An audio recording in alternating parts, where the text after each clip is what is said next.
All right, welcome everybody. Season 2, first episode of Four Words Podcast. Today we got my good friend Kael Jackson. Why don't you introduce yourself?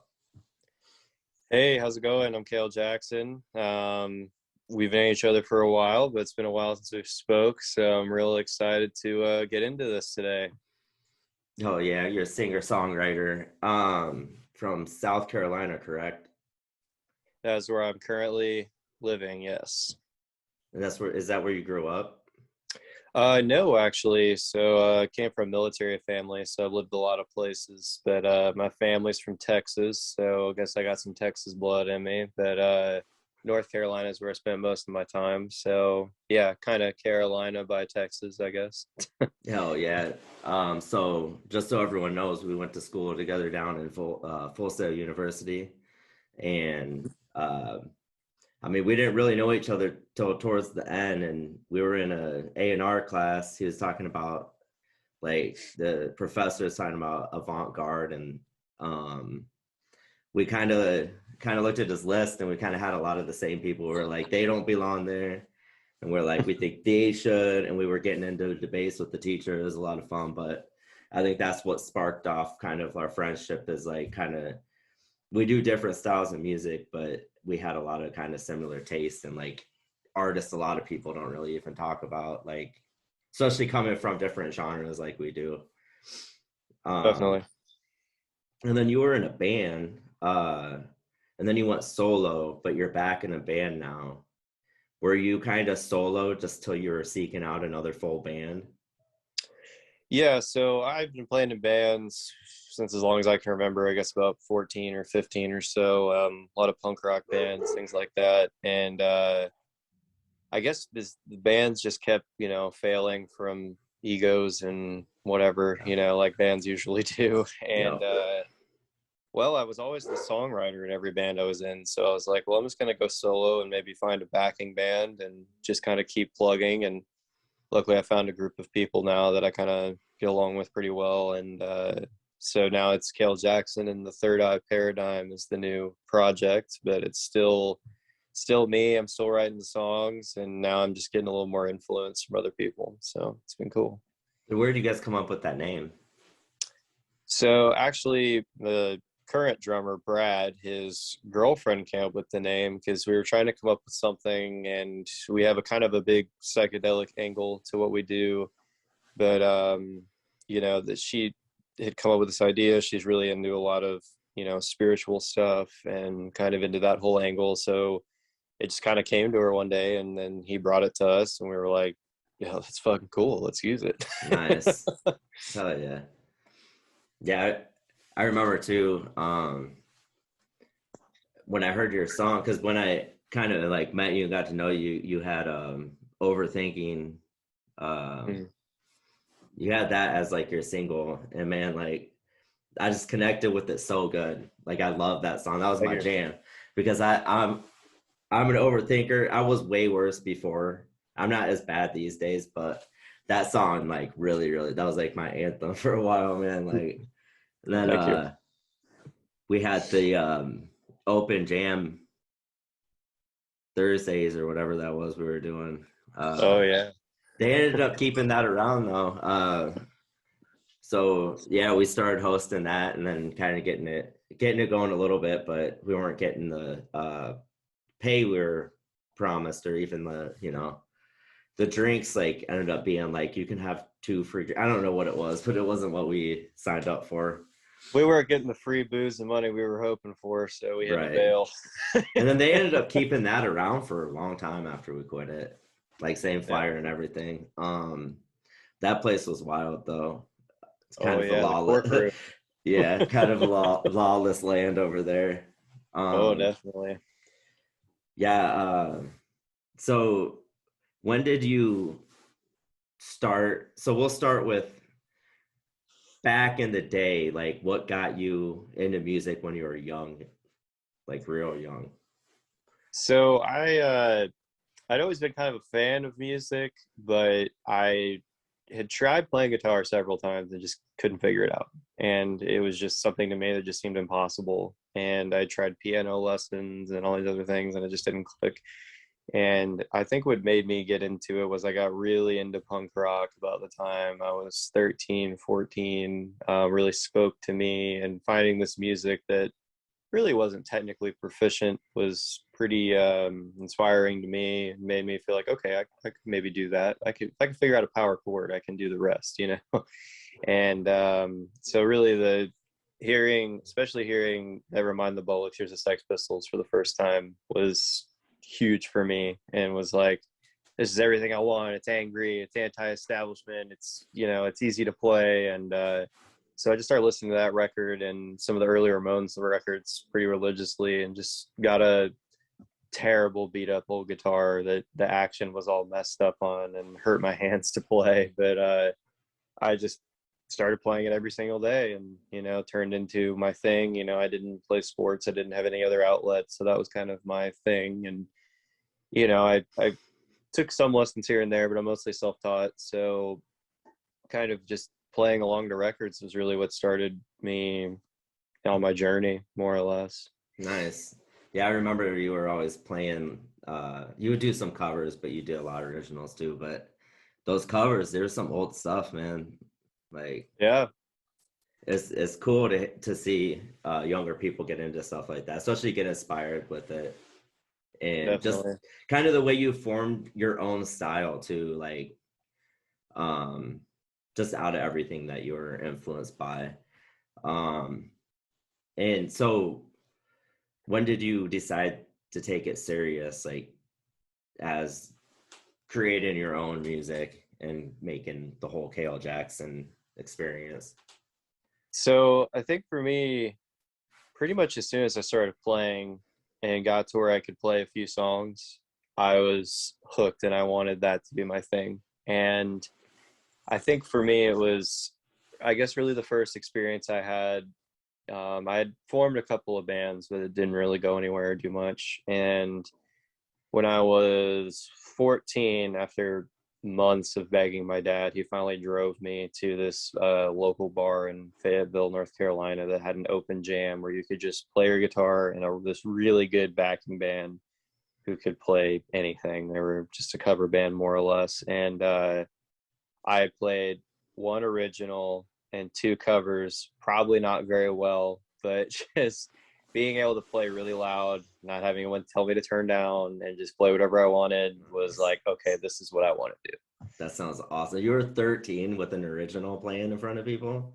Yeah, so pretty That's much as wild, man. yeah, pretty much as soon as I started playing, I was like, I think a lot of it was because I couldn't play other people's songs. I wasn't good enough, so I was like, well, I'll just try to write my own That's thing. cool though, man. Like, that's young. Well, thank you. Yeah. I mean, I could tell you've been doing it for a long time, you know, because you really had your, I don't know. I just always thought you were super talented. Thank you. I appreciate that. And then I know when Terrence came down, Soul True, we had a lot of fun. We'd go out, and then we'd end up karaoke, and Oh yeah. people would be like, you guys should all be in a band together, and like we'd all do way different music, dude. Like, but Yeah. this fun times, man. Oh, definitely. So I guess that's kind of where you fell in love with music and took it seriously and stuff. That's really cool to hear. I love those stories because I kind of started right when I was young. So, um, and I was in bands too when I was young, and I understand the bands falling apart. And I always loved hip hop, so that's why I went to hip hop. And I don't like, people hear hardcore punk and then they think I like punk and stuff, but there's a difference, obviously, but people don't really get that.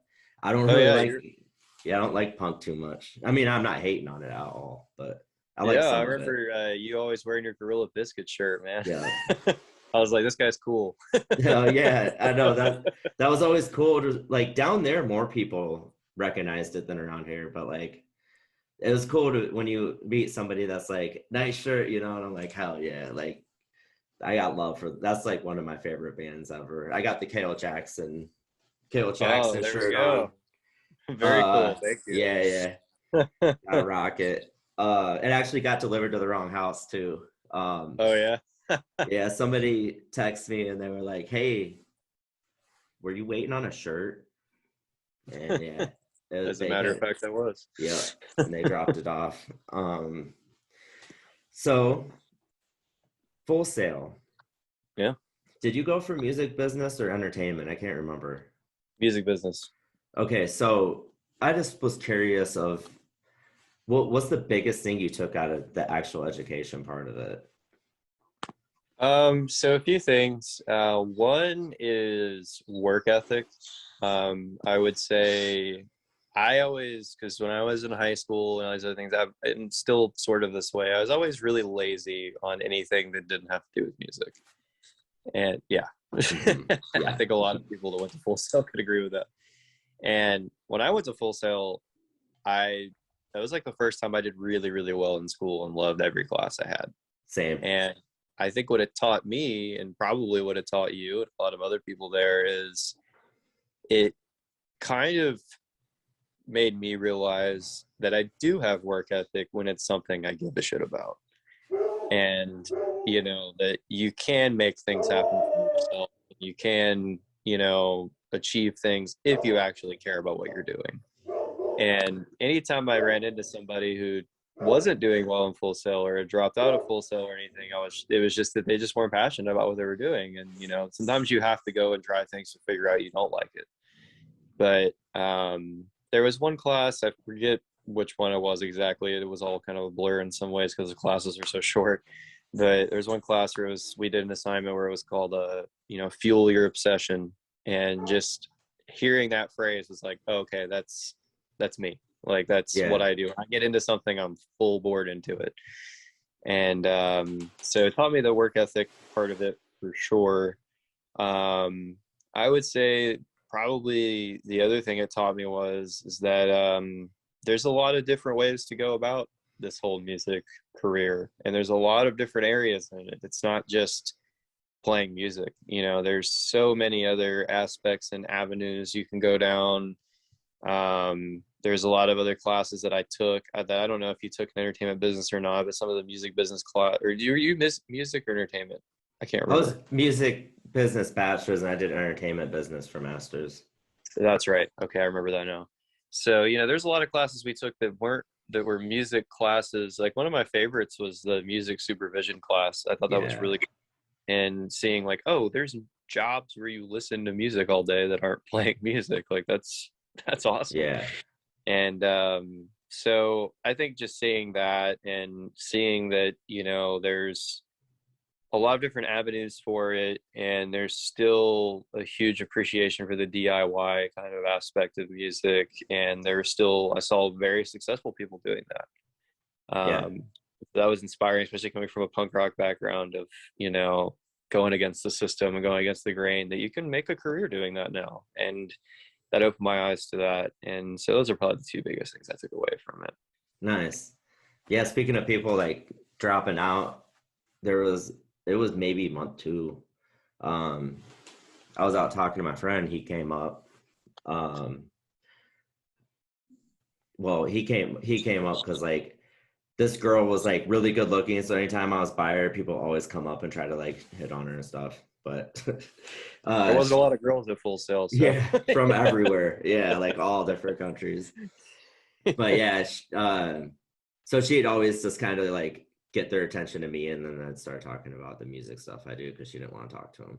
So I was kind of the guy like, hey, yeah, like, so this guy came up and he's like, man, uh, I just told him I'm done, I'm dropping out, and I'm like, yeah, and he's like, well, it seems like because he started in on his second month, and he's like, it seems like the stuff they're telling me I can do on my own. And he was like, and I could teach myself how to do this other stuff. So I'm going to go do that. And I'm like, I was like, all right, cool. So basically, like, after all these years, I was in school because there's a lot of stuff I was missing by being, and in the degree, obviously, but there's a lot I didn't understand. And I knew I could benefit from learning the legal stuff, the marketing stuff, et cetera, right. et cetera. So I was like, all right, cool. Like, honestly, I think he might be better off going through it for a while, especially being in hip hop and just going through like the failures, shady people, blah blah blah. And I don't hope that on him, but at the same time, that's kind of what made me what I was and made me have real tough skin. You're gonna hear a lot of no's out there and stuff. You started real young, so I think you had a bit of experience at least seeing it to where you can kind of understand like what goes with it, because you were a lot more mature than just some younger artists that haven't been through the stuff or don't really understand. Yeah, Well, thank so you. Yeah, appreciate that.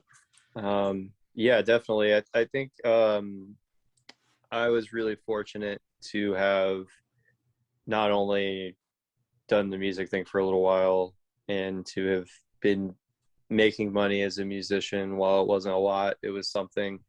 And kind of having the experience of already getting backstabbed and having the experience of playing clubs where you gotta basically, physically make sure you're getting paid and yeah, going through all that. I think it's important. I think that's the thing a lot of artists don't go through now, and they should go through, because it does humble you. And like I've always said, the greatest learning experience I've had is just playing with people who are better and a lot more prepared than I was, yeah, and making me go, oh, okay, there's a lot better people out here than me, and there's a lot of, everybody wants to do this, so it's like you right, gotta always work. And Full Sail taught me that too. I mean, one of my biggest regrets of Full Sail was not utilizing the networking as much as I could have. And I think a lot of that too is, I mean, I'm glad I went through it. I came there really young, and it was my first time out of the house. And and now I've been 2 months sober now, and like a lot of my struggles with drugs and alcohol and stuff came from that experience. But I think I would have gotten that anywhere, even if I was out on the road. And I mean, it was a good thing for me to learn and go through and everything. But I think that I see that a lot with people who go to Full Sail. They get a little too involved in that. And I think a yeah, lot of people think that you have to do that to be a musician, and they kind of skip all of the necessary things to go through that. And so that's one thing I see a lot with people that go through the program too. yeah. That's one thing I benefited from, was being like older. Right. Basically, I don't know. I went through my really like kind of my really crazy days, like um right out of high school, and then like in the beginning of my music, and it wasn't really because of music. I was just hanging out with all the just crazy people doing crazy. It was nuts all the time, drinking Right. too much, doing whatever. Mm-hmm. Um, so I benefited from that, because and I wasn't like, there was a lot of people that are just like young and like dumb, and so I was like, I ain't really trying to like come to some party be like some guy that could be their dad or some shit, but like um I don't know. There's some straight up like young people too, and I'm like, you know, um, I think that's like, you remember Carlos? I think that's how he kind of benefited too, just being in the whole music thing forever and just being like mature about it, and he really fully understood music and stuff. But Yeah, and he was a professional. I mean, yeah, that's what I liked was, and I got that a little bit towards the end of the program. I mean, I ended up recording a song there as a project with some RA students, and being in the real studio with guys, some of the instructors who have been in these real recording like settings and everything, and being able to talk to people who they only give a shit about how good you are. They don't care about your backstory. They don't care about any of that. They don't care about you as an individual. And I mean that in a good way. It's all, you know, how skilled are you? yeah, And that's the environment that I thrive in. And I like that, as it's, that's the kind of people I like to be around. And that's some of Full Sail, like in the early days where it was a struggle, because I was wanting to be around that, and I really wasn't at first, because a lot of those people that come in, I mean, I knew guys that were coming in that were just like, they're basically to party and to, make rap beats here and there. And that was their whole goal in life, you know. Yeah. It's like you could do that on your own. You don't need to pay full sale money for that. You know? Right. Anyone Yeah. can figure out Pro Tools now. Yeah. And so, you know, I think that's towards the end of Full Sail is really where I kind of got the most benefit from it. And if I could turn back time and make that my whole mission when I was there, I would have. But, you know, you live and you learn. Right. Yeah. Yeah.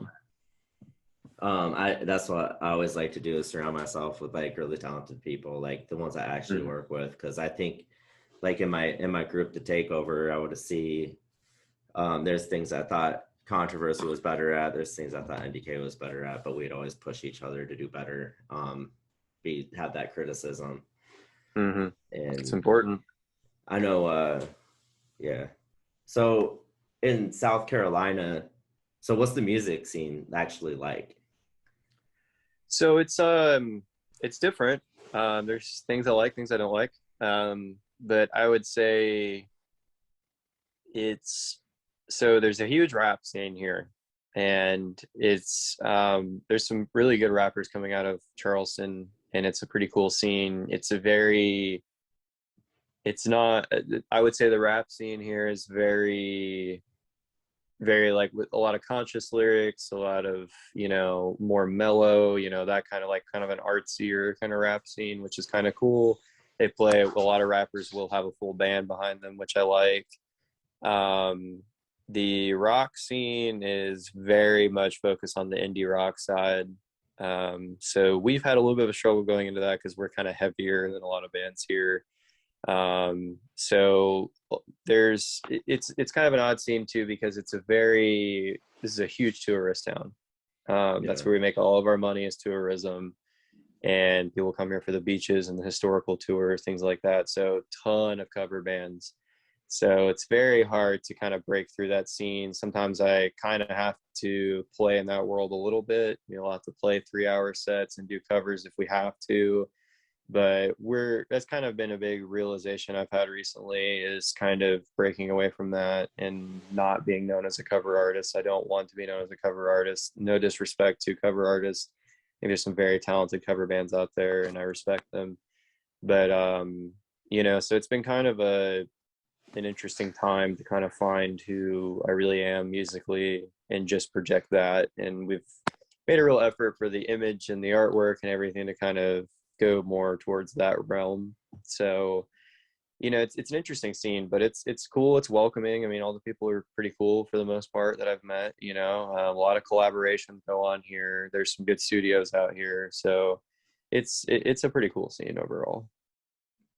Yeah, that sounds cool. I remember going through the cover band thing too, for like in the beginning where it was like the only people getting paid, but we all had to kind of figure out how to build up and, you know, stand out from that and get people to start paying and stuff. But so when Right. you say like working on your image and stuff, are you working on more merchandise or anything like that?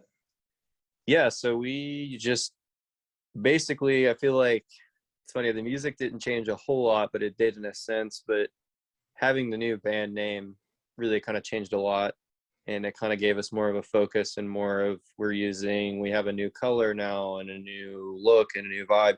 And because of that, we've got a whole new line of merch coming out. A new song is dropping on the 16th, and we're doing a big release party show, and that show is also going to be basically a whole new release of our merch line.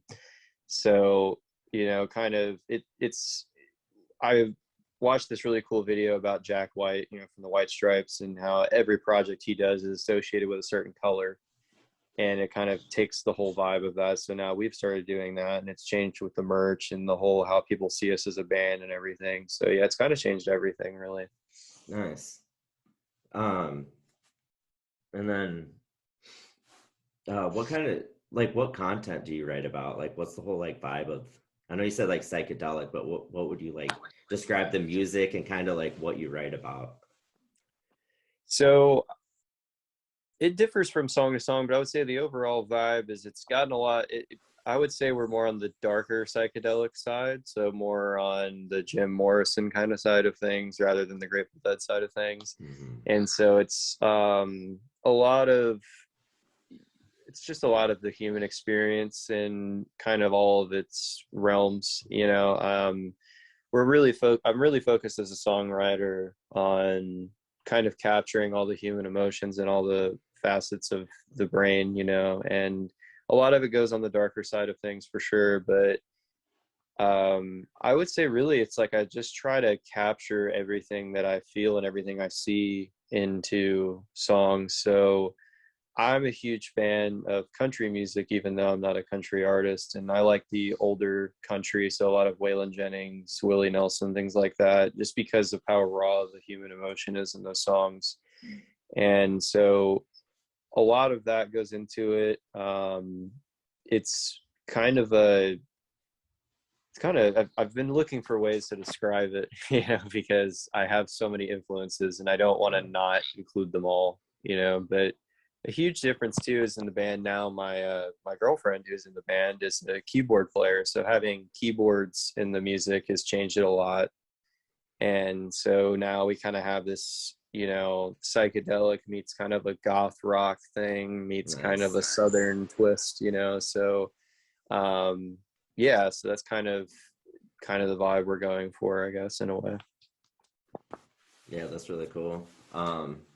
I feel you on that old country stuff because I don't like country, but I took a road trip with one of my friends years back, and man, going down those roads with like nothing, listening to that old country music, that was the best. Yeah. So yeah, you know, um, yeah, I'm gonna have to keep checking out some of your new stuff. Are you so basically you're talking about what you're writing about. Um, do you kind of see that as like therapeutic at all? Like writing? Yeah, definitely. It's helped me out a lot. I think it's funny because, you know, usually people getting into bands have the opposite effect, but it's actually what caused me to decide to get sober and kind of change my life a little bit, because now I'm writing better and I'm more laser focused on it. And it's turned into more, yeah, it used to be when I was first writing songs, it was kind of a rock and roll cliche, you know, sex, drugs, rock and roll, all the lyrics, you know. And now I've gotten into kind of a deeper, bigger sense of songwriting. And like, for instance, this new song we're putting out is going to be the second single from the album that I just got done doing. And it's called New Religion. And kind of the concept I had was that, you know, it's still the sex, drugs, rock and roll thing, but not in the obvious sense. It's more people kind of take sex, religion, music, all these things, and kind of make them their all and make it their religion. It's their new religion. And, you know, kind of my theory is that anything good, no matter how good it is, if you make it your life, can be destructive. And so that's kind of the whole vibe of that song, and kind of a thing I write about a lot. Nice. So is house studio as a band like, so basically I always thought it would be like not as fun to go to the studio with a band to put songs together than it would be for a hip hop artist. For some reason I always pictured it like I go in there and me and the engineer I'm doing my thing, and this is that's what we got to do over an instrumental. But like I've never really like been in a situation where I got to see how the full band does it. Is it more difficult? I don't really like. So the way I went about it was kind of an odd way, because I recorded this album a year ago and it took me a year to do. And I have a really good friend who has an awesome studio, full studio in my hometown. And when I was recording that album, I didn't actually have a full band yet. And so the guy who I did it with is an amazing drummer. And we had gotten another bass player to kind of do the bass parts, and I did all the guitars and all the vocals and all that. So I kind of did it in a similar way, but I love being in a studio. I like it almost as much as playing live, not quite as much as playing live, but almost. And it's playing with a band, I could see where it would be a little different being in a studio, but I think it would be a lot of fun. But I can admittedly be a nightmare to be in the studio with because I'm so meticulous. Yeah. So I can see where it wouldn't be fun for a drummer to be in the studio with me. Yeah.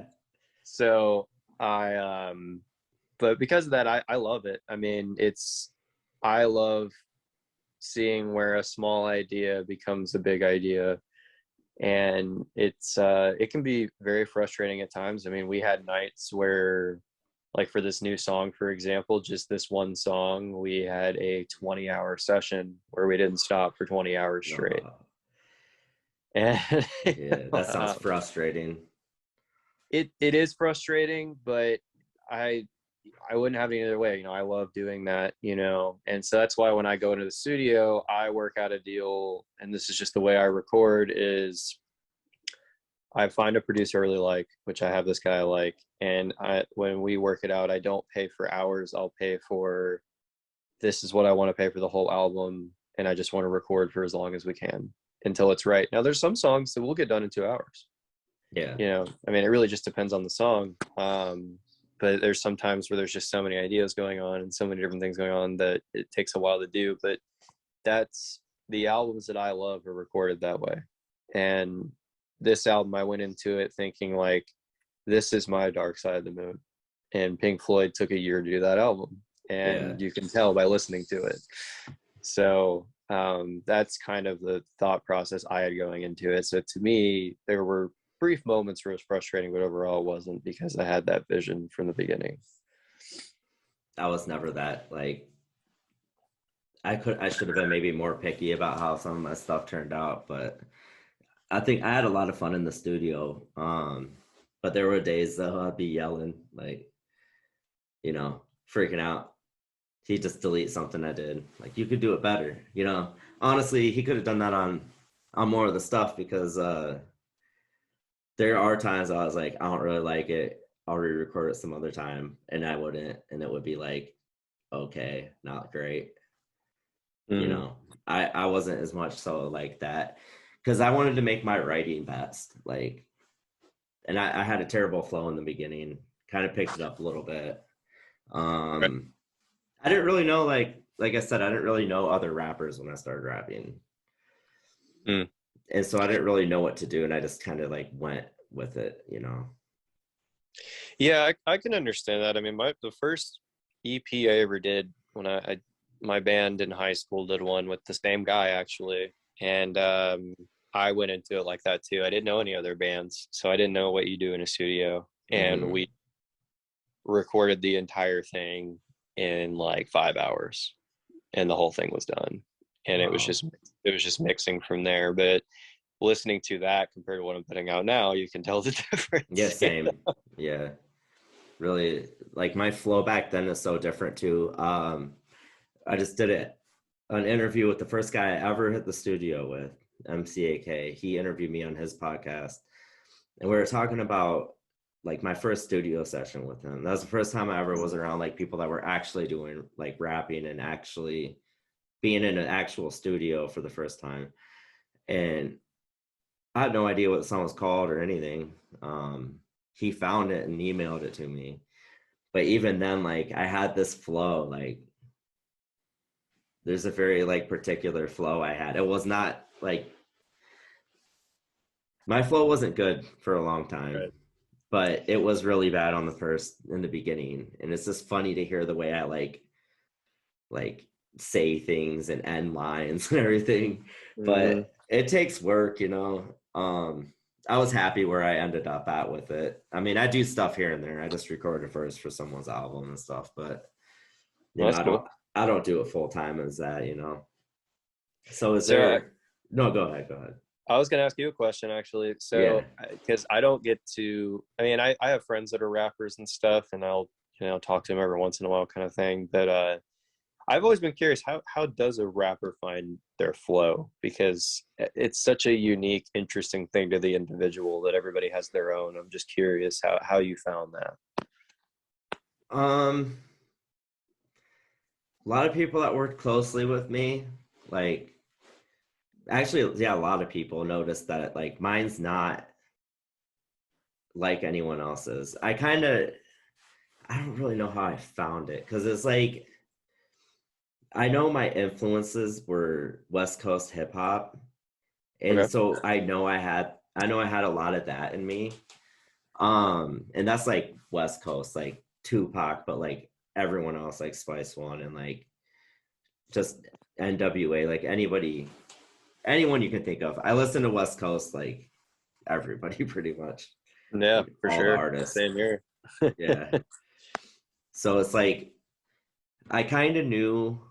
So how I found my flow was like I'm a writer, so when I write. So my lines, I put in too in the beginning. I was putting too many words in the bars, so I would try to cram them in that bar, and so my flow was shit because of that. And Okay. so as I was going, my second one I cleaned up a little more, but I found like more. I don't know. The beats I had were more. Um, I want to say more my. I don't even want to say more my style because I think the first one fit what I was talking about, but they let me bring out a little bit more. Also, there was this local rapper back then. He was kind of a dick, but he's like, "Yeah, you're good. You're just, your flow's like kind of boring." And he Hmm. wasn't even at that point. He wasn't really being a dick. He was just like telling me the honest truth, and I was like, you know what, you're right. And so I started Yeah. putting more into it, which putting more into it means I can't like cram all those lines into that bar and I try to. I hate erasing stuff I write, even if it's this little filler shit. Like I just don't. When I write, that's like some sacred piece to me. I don't do any. I don't throw away any of my writings. I never That's have, never interesting. will. I have stuff from high school. So like, um, when I started getting in the actual studio with NDK, because I had my own for my second album, my third one, I started recording with NDK, and he'd be like, man, take a couple of those words out, man. I started doing that, and it started making my flow better because I could do more with it within those lines. So yeah, basically just experience and advice and um, my West Coast influence is where I got my flow. And also, I heard, I think I want to say it was Sendog from Cypress Hill. Hmm. Um, I heard that they weren't going to get signed unless because he had like a dollar flow. Like they said he needs to have more personality and stuff. And that's where he got that voice from and all that. So like just hearing stuff like that, like people don't want to hear. I mean, they do sometimes, but like listening to West Coast, they don't have boring voices and flows, you know. Yeah. So it's kind of No, for like sure. my influences. So I tried to kind of form it around that more. So No, that's interesting. Yeah, I've never had the opportunity to ask somebody that before. So yeah, I mean, that's interesting it to me. took a lot more work for me just not knowing what the hell I was doing, and caring way more about the writing than how I sounded. Interesting. So is there big future plans coming up for the band? Yeah, I mean, I'm the type that I kind of meticulously always am updating my 5 year, 10 year plan for everything. And even just, I mean, I every Sunday write my plan for the week and everything. So I've got some pretty tangible goals, I would say. The big one for us is so I'm trying to invest in a camper or a bus right now. So once I do that, the plan is to start touring. I mean, that's our next big thing for a band like us, and being a rock and roll band. I mean, that's the way you make it right now. It's just touring. So, and I just want to tour for my own experience too. It's just something I haven't been able to do, and I love travel and want to see the world and everything. So that's kind of the next big one, I would say, is touring, trying to get onto the festival circuit. So that's kind of where I see myself in the next couple of years, is just being on the road all the time and recording when I can. Yeah, traveling is awesome. Oh yeah. especially just meeting people in different cities and just seeing how the cities are. Oh, definitely. Mm. And then, uh, yeah, I think that'd be cool to get kind of a bus or a camper or whatever. Um, Yeah. I mean, that's the life on the road's what I've always wanted. So, yeah. You are you an outdoors guy at all? oh, huge. Yeah, Yeah. definitely. I was gonna So say that'd be that's, cool to pull up somewhere and camp. yeah, that's kind of like my goal right now is, I mean, I've been saving pretty much all year and, kind of with that in mind. And I've had a couple deals that kind of didn't come through, but I think I'm soon going to have that. And that's kind of the goal, is just to, you know, just pull up to RV spots everywhere we go and stay there. It'd save a lot of money. Wouldn't be paying hotel prices, and, just camp at every spot and just kind of do that for a couple of years straight. Yeah. Just play Yeah. everywhere. Yeah. Soul True and I still want to come out your way, definitely. Oh yeah, yeah. Him and I have been talking about it a little bit, and I think it's going to be a reality here soon. So, Good. Yeah, you I'll know, I'll have to make sure I got the time or take the time off for that one. oh yeah, you got to. And so is the sober thing, is that like a temporary thing, or are you doing that? Is that for good thing? Like you're That's a for good thing. well, I congrats, man. Well, thank you. I appreciate that. It's been a little strange. It's something I still struggle with. I'm going to AA now and everything. So it's it was one of those things where I'm finally open to the point where I'm talking about it. I really wasn't talking about it at first. Mhm. I was honestly kind of worried about what it was going to do to my image in a weird way. I Yeah. thought being the lead singer of a rock and roll band who doesn't drink is kind of, or do drugs is kind of odd. And, but I found, the more I've talked about it, the more it's kind of opened up a lot more people in my life that are also sober or that have been wanting to go that way or just wanting to cut down in general. And, it's kind of opened up a new avenue for me, and it's kind of helped. I enjoy helping people. So, kind of being able to talk to people with having that, and, saying like, hey, if I'm playing music and am in bars every night, I can do it. You can do it too. Nice. And yeah, I know it's one of those things. I think it came to a head recently, just because I just had seen a bunch of videos of me playing, and I haven't played sober since I was probably, ever. Yeah. And finally seeing that in video form and stuff, being like, man, this is hurting me. It's not helping me. And I took some time off, and it was one of those things where I kept kind of taking breaks and then coming back to the same place every time. And so I was just like, you know what, I'm just one of those people that it doesn't work well for. Yeah. And sometimes you come to that realization for yourself, and it sucks. It's fall. I want to drink pumpkin beers right now. Yeah. But Yeah, it that's is what good it you're is. doing what's best for you though. Thanks. Yeah. So are you in speaking of networking in school? Because I kind of, they talk about it all the time and it's like, man, whatever. But like, so I didn't really do it as much as I should either. I did do it a lot outside of school though. Kind of felt like you go away from the university a little bit and you can get into the actual like real music scene of the people that grew up there. Yeah, for sure. Do you actually talk to many people from school at all, or is it just you're doing your own thing now?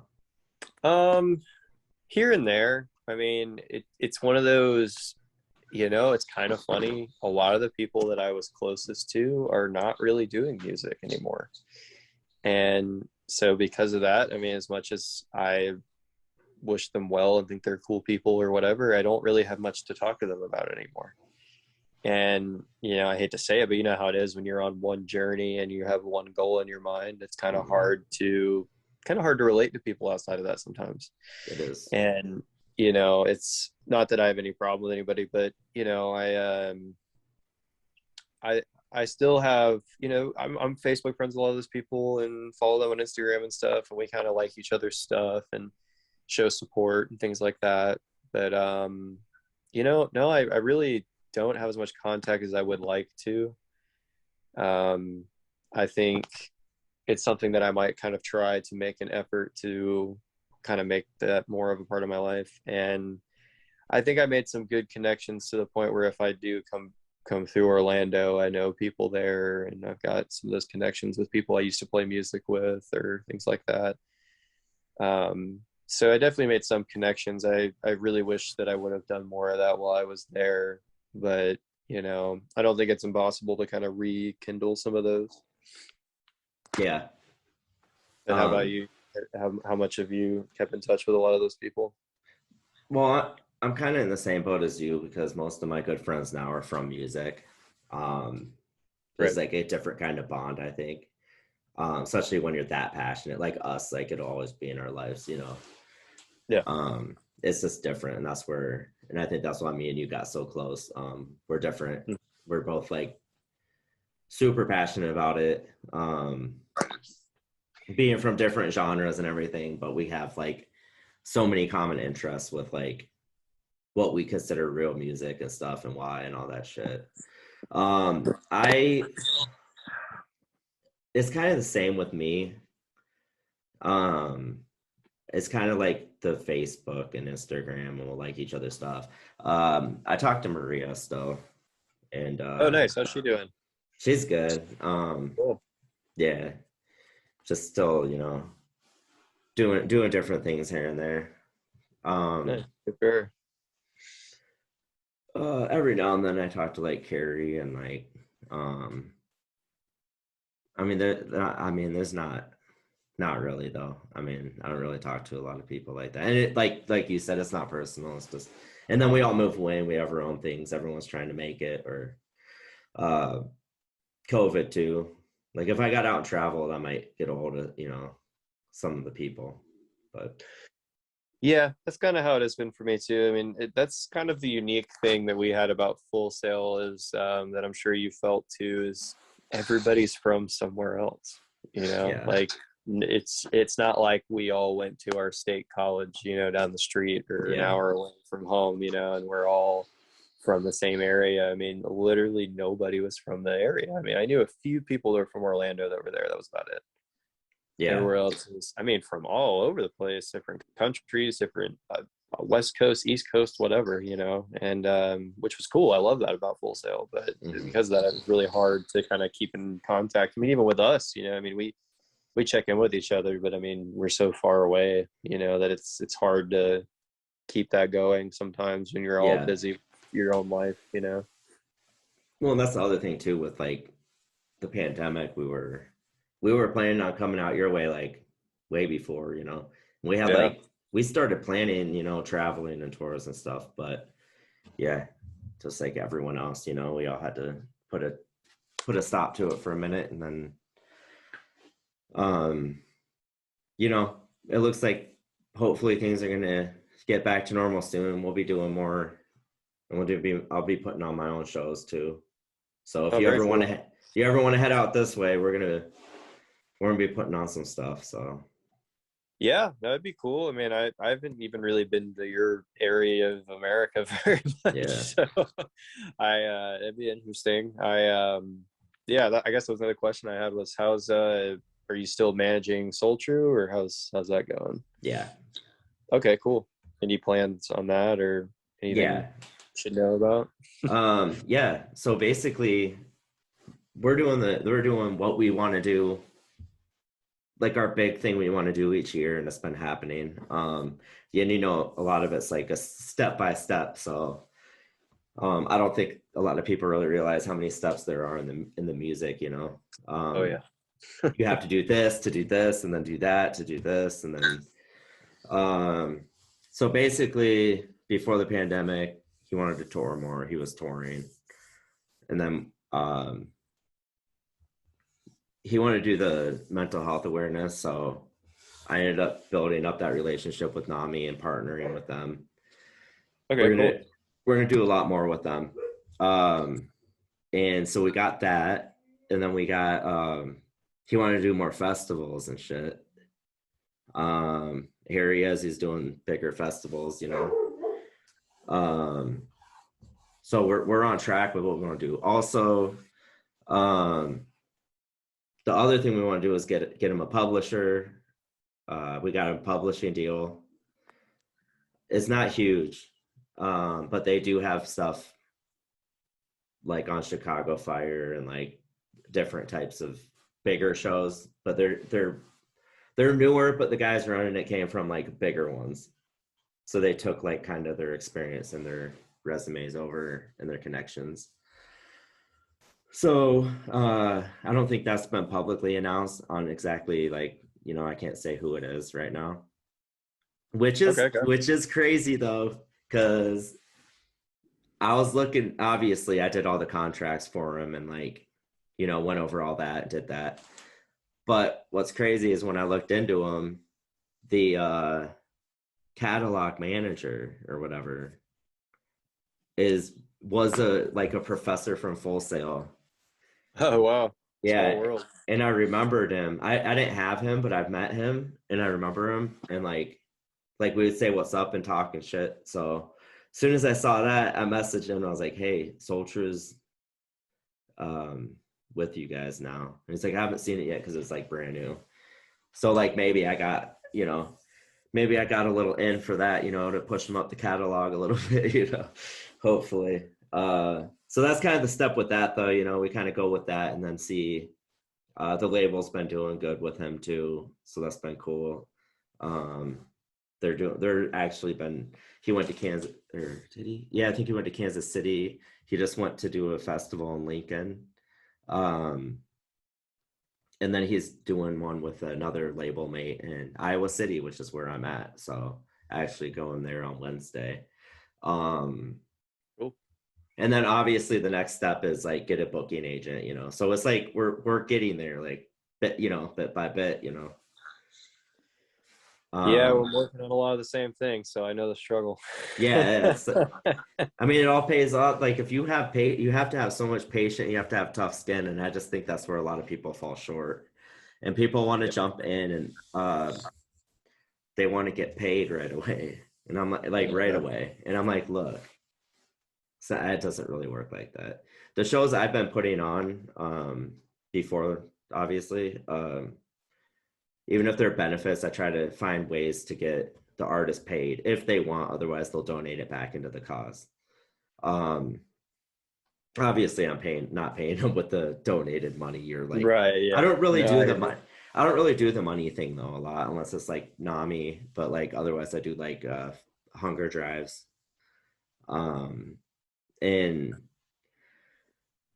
so yeah, that's kind of like a lot of people. You gotta have the patience. A lot of people wanted to start making money and not do anything else but just make their music. Yeah, well, that's the problem, right? And so I mean, I've had people left and right for a long time now, like asking me to be their manager, but like realistically, like I'm a manager at work, which is a lot. I'm a manager, like full-time Soul True manager, and he keeps me super busy. I'm actually going to manage someone else. I haven't announced it yet because he ended up getting like a job where they work in like 70 hours a week. So we're kind of at a halt right now until something evens out a little bit. Okay, gotcha. Also, I have these other two young guys that, man, they're good. Like, so I'm going to start working with them next year. So yeah, we got a lot. I'm going to start doing more tours and like benefits and stuff. So cool. Yeah, I'm glad you're still, doing the work, that's good to hear. Thank you. Yeah, of course. Definitely, man. You got anything else, or do you want to plug your any of your social medias and stuff? I can put them in the comments and stuff too. Yeah, sure. So mainly my Instagram is what I use more than anything, and that's just at Kael Jackson and Third Eye, all one word. I can text that to you later so you can get it written down right. And then my YouTube is just Kael Jackson, and you'll see some stuff on there. I'm going to be getting really into a lot of video content here soon, so that's going to be updated pretty frequently. And then Facebook, and my new website is just kaeljacksonmusic.com. and that's where I have everything. So yeah, those are probably the best places to get updates from me. Cool. Yeah, man, it sounds like you guys have something really cool going on, especially when you put it in the words of the darker psychedelic, and then, you know, I love the Doors. I know you're not the Doors, but you said it was more on that kind of vibe. Yeah, for So, sure. I mean, I liked your stuff up till now, so I'm sure I'll like the stuff you're coming out with, and um, very excited to hear about, what you got going on next, and we'll definitely link up, and get some music going. Cool, man. Well, All right. thanks so much for having me. Yeah, thank you so much for coming on, and have a great day. Thanks, you too, man. Peace out. Peace out. It makes me mad and it keeps me drinking and I don't really wanna know how much we really could have grown. If I were anybody else but me.